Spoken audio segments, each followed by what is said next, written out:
오늘 이 아침 우리에게 주시는 하나님의 말씀 히브리서 11장 30절 한 절의 말씀이 되겠습니다. 히브리서 11장 30절 한 절의 말씀 한 목소리로 합독하시겠습니다. 믿음으로 7일 동안 여리고를 도니 성이 무너졌으며 아멘.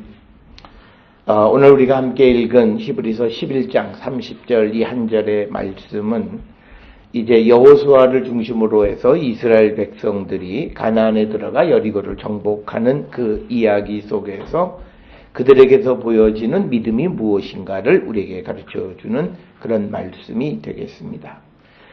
오늘 주시는 이 말씀은 그 말씀을 우리가 오늘날 많은 사람들은 말씀을 듣는 것을 믿음이라고 생각하는데 사실 그건 아니고요. 들은 말씀을 그대로 이행하는 것, 즉 말씀을 실천하는 것을 믿음이라 지금 오늘 소개를 하고 있는 겁니다. 그래서 우리가 많은 사람들이 교회를 다니는 것을 믿음이라 보는데 그건 믿음은 아니고요. 교회를 다녀서 변화된 삶을 보여주는 게 믿음입니다. 그러니까 우리가 교회를 다니면서도 아무런 변화 없는 삶을 살아가는 것은 그거는 믿음의 행위가 아니다라고 하는 것이고 특별히 요즘 우리가 이제 11월 15일 수능을 앞두고 한국 교회들은 난리가 났어요. 뭐 새벽 기도, 특별 새벽 예배, 뭐 이런 것 저런 것들 다 해서 마치 무슨 날이 되면 뭐 구판 벌리는 것처럼. 그런데 중요한 것은 내가 단 한 번의 기도라도 내 기도를 들으시기 위해서는 내가 의인의 삶을 살아가기를 결단하고 하나님 말씀대로 살아가려고 할 때 하나님은 우리의 기도를 들으시는 거예요. 내 삶에 변화 없이 가서 그냥 모든 사람이 모여서 뭐 소리를 지르고 한다고 해서 되어지는 것이 아니다.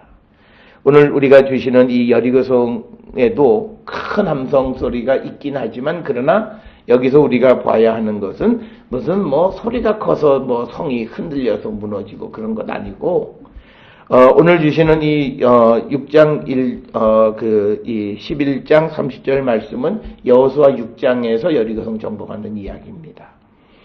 우리가 이미 여호수아서를 읽어서 아시겠지만 6장 1절로부터 5절에 여호와께서 여호수아에게 하루에 한 번씩 성을 7번 돌다가 나팔 소리가 들리면 큰 소리를 지르라 이렇게 말씀을 하셨어요. 그리고 나서 그 말씀을 듣고 6장 12절부터 16절에 보면 여호수아와 이스라엘 백성들이 여호와의 명령대로 행해서 7째 날 나팔 소리를 듣고 일제히 소리를 지르니 성이 무너져 내렸다라고 하는 겁니다. 오늘 우리가 주시는 이 말씀에서 이게 뭐 그렇게 큰 믿음인가? 굉장한 믿음입니다. 사실 그 여호수아는 자기가 경험에 의해 한 일들을 했어요. 첫째는 우리가 아는 것처럼 여리고성을 정탐하기 위해서 기생 라합의 집에 정탐꾼들을 보낸 사건이에요. 그런데 우리가 성경 어디를 찾아봐도 하나님께서 그 여호수아에게 정탐꾼을 보내라는 말은 하신 적이 없어요. 그런데 그가 민수기 13장 14장에서 가데스 바네아에서 가나안을 정탐하러 가는 그 대표로 뽑혔던 경험이 있어요. 그러니까 그는 그 경험이 작동을 하기 시작한 거예요. 우리가 저 새 땅에 들어가려면 예전에 하나님께서 그 땅에 정탐꾼을 보내셨던 것처럼 우리도 정탐꾼을 보내자라고 해서 정탐꾼을 그냥 보낸 거고요. 또 하나는 그냥 여호수아는 군사적으로 준비했어요.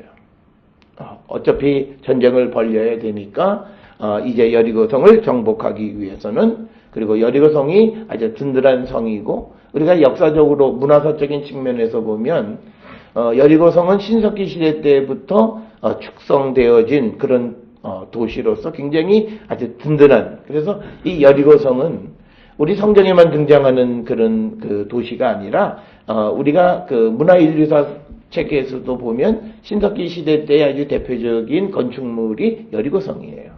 그 말은 그 성을 무너뜨리기가 그렇게 쉽지 않다라고 하는 거예요. 그러니까 아마 여호수아는 이스라엘 백성들을 군사적으로 든든하게 준비를 시켰을 겁니다.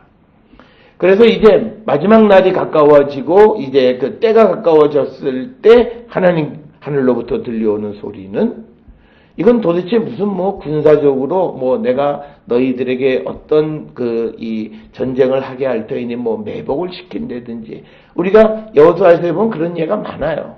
아이성을 정복할 때도 하나님께서 전략을 다 가르쳐 주시죠. 그런데 그게 아니라 이것은 무슨 뭐 7바퀴 하루에 한 바퀴씩 돌고 마지막 날 나팔 소리가 들리면 소리를 지르라. 이게 무슨 전술이고 전략이고, 이게 무슨 전쟁에 나가는 사람들의 그런 에게 주는 그런 말씀일까? 이런 생각을 충분히 할 만도 하는 거예요. 그런데 이 여호수아의 믿음은 뭐냐면 하나님이 주신 것에 대해서 어떤 판단을 하지 않는다는 거예요. 이건 전략적으로 안 돼. 이게 말이 되냐. 지금 전쟁하러 가서 사람이 하루에 한 바퀴, 7바퀴 돌러 갔을 때 성에서 활을 쏴서 다 죽이면 어떡하라고. 그런 어떤 판단이 없다라고 하는 겁니다. 우리가 하나님의 말씀을 듣고 생각한다고 할 때 이미 우리는 죄를 져요. 하나님의 말씀은 생각하는 게 아니에요. 그냥 하는 거예요. 그냥. 내가 할 수 있다, 할 수 없다를 생각하는 것도 아니고 그냥 하나님의 말씀이기 때문에 하는 거예요. 왜? 우리가 믿는 게 있어요. 하나님은 우리에게 주시는 모든 것은 우리가 능히 감당할 만한 것만 우리에게 주시는 거예요. 시험만이 아니라 우리에게 명령하시고 하라 하시면 그것을 할 수 있기 때문에, 그리고 내 능력으로는 불가능하지만 하나님의 능력으로 충분히 하실 수 있기 때문에 그 말씀을 하시는 거예요. 그래서 우리가 기도해 보겠습니다. 이건 교만한 거예요. 하나님이 주신 말씀이 무슨 기도를 해봐요? 그대로 내가 아멘하고 받아들이는 거죠. 그러니까 기도해 보겠다는 사람 쳐놓고 기도해 보니까 하나님의 뜻이에요, 이렇게 대답하는 사람보다 기도해 보니까 내가 못할 것 같아요 라고 대답하는 사람이 훨씬 더 많아요. 이미 우리가 하나님께서 내게 주신 음성이라면 우리는 가부를 따지는 것이 아니라 그냥 하는 거예요. 오늘 주시는 이 본문의 말씀에서 하나님의 음성이 들려서 이 여호수아가 전쟁을 잘하는 장수로서 이스라엘의 장로들 모아놓고 내가 하나님한테 이런 말씀 들었는데 이게 가당키도 하냐 저게. 이게 도대체 이게 어떻게 이 전쟁을 해서도 우리가 이길까 말까 하는데 성을 7번 돌고 그냥 소리 한번 지르래. 그러지 않고 이것을 그냥 명령으로 믿기 어려운 거예요. 그런데 의심하지 않고 하나님이 주시는 말씀을 그대로 살아갈 때 하나님은 그에게, 이스라엘에게 구원을 주시는 거예요. 그래서 여러분, 우리도 믿음의 삶을 잘 살아가는데 어느 순간 이 믿음이 어떤 어려움 속에서 정체되어 있는 건 딱 하나예요. 내 머릿속에 있는 생각이에요. 그러니까 말씀에 대해서 너무 우리가 그 말씀의 깊은 의미를 깨닫는 건 필요한 일이지만, 그러나 그것이 여러 가지 이해관계를 다 계산해보고 하는 그거는 불순종입니다. 여러분, 우리가 여러 차례 말씀드렸습니다만 창세기 24장 50절에서 리브가가 하나님께서 이제 알지도 못하는 이삭한테 시집가라고 하니까 너는 어떻게 생각하냐? 딱 한마디예요. 아니, 하나님이 결정하셨으면 내가 어떻게 가부를 말합니까? 우리가 이 자세가 있어야 돼요. 어차피요, 우리는 어려운 일만 생기면 하나님 도와주세요 그래요. 그 말은 뭐예요? 나 혼자 못 산다는 거예요. 그러면 결국은 우리는 하나님이 하시는 말씀이 때로는 우리가 이해가 되지 않는 말씀일지라도 그 말씀을 듣고 순종하는 그 모습이 우리에게 필요하고 그것이 믿음이라는 거예요. 그래서 예수님께서도 병자들을 고쳐주실 때 물어보시는 게 있어요. 내가 뭘 해주랴? 그랬을 때 주님이 이만한 믿음을 보지 못했다. 주님이 원하시면 하실 수 있습니다 라고 고백하는 사람들이에요. 그러니까 우리의 삶은 나는 할 수 없고 나는 부족하고 나는 연약하고 나는 아무것도 없지만 주님이 원하시면 하실 수 있습니다. 그래서 우리가 어떤 상황 속에서도 우리가 좌절하거나 비관적이거나 우울하거나 그런 삶을 살아가는 것은 믿음 안에서 바람직하지 않다. 그래서 여러분, 우리는 일상을 살아갈 때 경험에 의해서 살아가요. 오늘도 어저께 경험에 의해서 살아가고 오늘 토요일을 맞이하면 지난주 토요일의 삶을 경험적으로 내 몸이 벌써 거기에 따라가는 거예요. 그러면서 그것을 당연시하게 살아가는 그 삶에서 우리가 습관 때문에, 관습 때문에, 일상 때문에 하나님의 음성을 잘 못 들어요. 그런데 하나님이 일상을 꺾어놓는 일이 있어요. 그 일상대로 살지 말라고 하시는 말씀이 있다는 거예요. 그랬을 때 우리가 그 말씀을 귀담아 들을 줄 알아야 된다는 거죠. 그래서 우리가 이 구약 성경에서 정말 하나님 앞에 자신의 믿음을 드러내 보여진 그 사람 중에 하나는 이 여호수아예요. 정말 군사적인 측면에서 말도 안 되는 말씀을 하시지만 그것에 대해서 아무 이의를 제기하지 않아요. 우리가 이것과 비슷한 사람이 한 사람 더 있는데 누가복음 5장에 보면 베드로예요. 그는 그래도 한마디는 해요. 내 경험으로는 아니지만 주님의 말씀이니까 내가 하겠습니다. 그래서 그물을 던지라고 했을 때 던졌더니 배 두 척에 가득 찬 그런 수확을 얻게 되어진 거예요. 그러니까 주님은요, 우리에게 성경을 통해서 우리가 알아야 될 건 딱 하나예요. 하나님의 말씀에 군소리하면 구원이 이루어지지 않아요. 우리가 군소리한 사람들이 있죠. 소돔과 고모라에서 롯이 그 사위들에게 피하라. 하나님이 이 성을 심판한다. 그러니까 비웃죠. 그 사람들 다 죽어요. 그러니까 우리가 믿음의 삶을 살아가면서 하나님을 비웃으면서 우리가 하나님이 하시는 말씀을 우리 스스로 코멘트하고 거기에 가치평가를 하고 된다 안 된다를 생각하면서 우리가 믿음의 삶을 살아가는 자들은요 죽어요. 살 것 같지요? 죽어요. 오늘 우리가 잘 아는 에스겔서에 보면 하나님은 악인도 살기를 원하세요. 악인이 사는 길은 뭐예요? 주님에게로 돌아와 주님의 말씀을 듣는 거예요. 그것만이 유일하게 사는 길이다라고 하는 거예요. 오늘 우리에게 주시는 이 30절 믿음으로 7일 동안 여리고를 도니 성이 무너졌다. 이걸 굉장한 믿음으로 지금 히브리서의 저자는 그 후손들에게 이런 믿음을 가지라고 우리에게 가르쳐 주는데 바로 하나님의 말씀에 대해서 판단하지 아니하고 그 말씀을 그대로 이행하는 믿음을 오늘 우리에게 소개해 주는 겁니다. 그래서 오늘 우리가 살고 있는 이 시대는 시대적으로 우리가 예수를 잘 믿을 수 없게끔 되어 있어요. 요즘은 보이는 것만이 진실인 것처럼 여겨져요. 눈앞에 뭔가가 보여야 되고 그리고 우리가 과학적이고 자기가 이해되어지는 것만 믿는 거예요. 그러니까 사람이 참 웃기잖아요. 이해되어지는 것만 믿으면요. 의사가 당신은 이제 얼마 못 사는 건 죽어야죠. 그런데 왜 하나님 앞에 살려달라고 그래요? 그거는 우리가 살아가는 세상 자체도 결국은 이성적으로, 합리적으로, 과학적으로만 움직여지지 않는다는 걸 결국은 자기의 어려움 속에서 인정하는 거예요. 그렇게 될 거. 그거 처음부터 하나님과 함께 살아가라는 거예요. 우리는 다 실패하고 하나님 앞에 와요. 그나마 그렇게라도 오면 다행이에요. 그렇게 와서도 우리가 바른 믿음을 우리가 갖고 살아가야 되는데 믿음 아닌 것을 믿음이라 그러면 안 돼요. 오늘 적어도 히브리서 11장에서 믿음의 사람들의 특징은 딱 하나예요. 하나님의 말씀의 능력을 믿는 거예요. 그래서 히브리서 11장 3절 처음 시작할 때 우리에게 소개시켜주는 것이 뭐냐면 이 세계가 하나님의 말씀으로 지어졌다. 그러니까 하나님의 말씀의 능력은 창조하는 힘이 있다. 이걸 믿느냐 못 믿느냐 여기서부터 믿음이 시작하는 거예요. 이걸 믿으면 하나님의 말씀을 다 믿는 거예요. 그대로 살아가는 거예요. 이걸 못 믿으면 하나님의 말씀을 그냥 그대로 살지 않고 자기 판단과 자기 생각대로 살아가는 겁니다. 오늘 주시는 이 여호수아가 전쟁을 위한 준비를 철저하게 했어요. 정탐구까지 보내고 모든 준비를 하는 자기의 일상의 습관에 의한 그런 삶을 살았지만 하나님이 그거 아니다. 전혀 새로운 방법을 주셨는데 이것도 판타스틱하고 야 기가 막히다. 뭐 이런 전략과 전술을 줬으면 아마 사람들은 쉽게 갈 거예요. 근데 그것도 아니에요. 이거 무슨 전쟁하러 가는데 하나님이 이게 하루에 한 바퀴씩 돌랬나? 이거 도대체 하나님이 우리를 도우시는 거냐?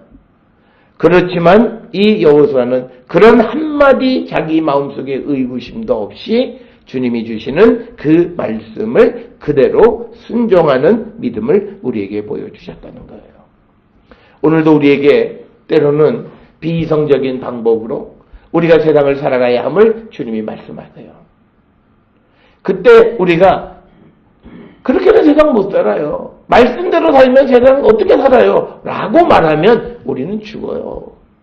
그 사람들이 순간 잘 사는 것 같지만 죽게 되어 있어요. 그건 성경의 원리예요. 성경 하나님이 살아계시기 때문에 그들은 반드시 죽어야 돼요. 하나님은 어떤 이들을 살리는가? 하나님 말씀대로 살아갈 때 그것만이 유일한 우리의 생명이라고 하는 것을 고백하는 거예요. 우리가 예수가 우리의 생명의 근본이시고 예수님만이 나의 생명의 근원이다라고 고백하는 건 뭐냐면 다른 길이 없다는 거예요. 그래서 그것을 입으로만 시인하는 게 아니라 삶으로 시인하는 거예요. 오늘날 사람들이 성경을 읽는 것 잘해요. 그런데 그것을 실천하는 이행은 안 하는 거라는 거죠. 그러니까 하나님의 음성이 들려. 하나님이 오늘 말씀하셨어. 근데 그걸 그냥 뭉개버리고 자기 계획대로, 자기 생각대로, 자기 판단대로 행하면 그건 믿음 아니에요. 내가 수십 년을 준비해온 것이긴 하지만 하나님이 아니면 내려놓을 줄 알아야 되는 거예요. 이스라엘 백성은 이 40년 광야 생활에서 이제 마지막 순간이에요. 이 가나안에 들어가느냐 못 들어가느냐 모든 것에 결판이 나는 이 전쟁의 중한 전쟁에 전혀 자기들이 생각하지 못했던 그런 계획을 하나님이 전해주시는 거예요. 자기의 가장 소중한 것. 그래서 우리가 내 인생의 가장 소중한 걸 주님 앞에 맡겨볼 수 있어야 돼요. 우리가 제가 이 기간 중에 여러 차례 말씀을 드렸습니다만 요즘 대학 입시를 위해서 기도하는데 이 수험생은 없고 부모만 있어요. 도대체 이게 뭐 하는 일인지를 몰라요. 이게 내게 가장 소중한 일, 가장 어려운 일, 하나님의 도움이 있으면 하나님이 나를 도우셔서 하나 더 받게 해주심으로 인해서 내 인생이 바뀌어지는 이런 중요한 순간에 내가 하나님 앞에 나갈 수 없다면 그 사람은 평생 주님 앞에 못 나가요. 지금 내 인생이 우리가 대학 입시가 뭐 0.5점, 1점도 안 되는 거, 그것에 의해서 결정되는 이 순간에 하나님이 날 도우심으로 인해서 내 인생이 바뀌어질 수 있다고 하는 이 순간에도 주님 앞에 못 나간다면 그가 어떤 순간에 하나님 앞에 나갈 수 있겠어요?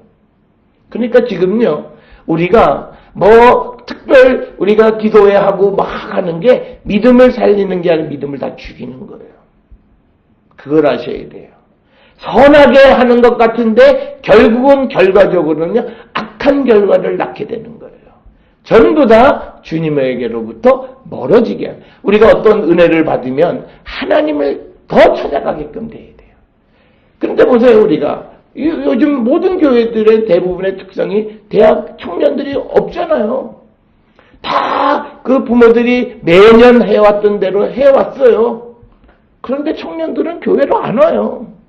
아니 그렇게 큰 은혜를 받았으면 교회로 와야 되잖아요. 안 오게 돼 있어요. 성경의 원리예요. 성경은요, 어려울 때 네가 와봐. 정말 어려울 때, 너가 시간이 없을 때, 너가 그 시간 없을 때 나한테 한번 와봐. 그 믿음이 너한테 있냐 없냐를 주님은 보고 싶으신 거예요. 우리는 우리 마음대로 판단해요. 하나님은 그러실 분이 아니에요. 그걸 어떻게 알아요? 하나님이 그러실 분인지 아닌지 어떻게 알아요? 욥의 고백으로 보면 하나님이 복도 주셨으니까 화도 주시는 분이다 고백하는 그런 하나님이신데, 그렇기 때문에 우리가 함부로 그런 어떤 판단을 하는 게 아니라 하나님 앞에 우리의 믿음을 드러내 보이는 가장 중요한 순간은요, 내 인생의 터닝 포인트, 그 포인트를 주님께 맡기는 거예요. 그래서 우리가 어떤 새로운 출발을 위해서는 먼저 하나님 앞에 기도하고 하나님의 뜻을 충분히 우리가 발견하고 일을 시작해도 절대 늦지 않아요. 우리는 막 급해서 가요. 그러고는 또 급하게 망해요. 우리가 무슨 요즘 우리 주변에서 자영업자들이 창업도 많이 하고 폐업도 많이 하는 이 현실은 바로 그런 거예요. 우리가 흔히 요새 너무 창업이 쉽고 자영업자가 너무 많다 이런 말 하는 이유가 뭐냐면 충분히 하나님의 뜻이 무엇인지를 몰라요. 그냥 남이 돈 된다 그러면 빨리 가서 그걸 잡을 수 있을 것 같다는 그런 판단에 의해서 했는데 결국은 실패하는 거예요. 그래서 우리가 오늘 주시는 이 본문의 말씀에서 여호수아의 믿음은 내가 준비한 모든 것을 내려놓은 거예요.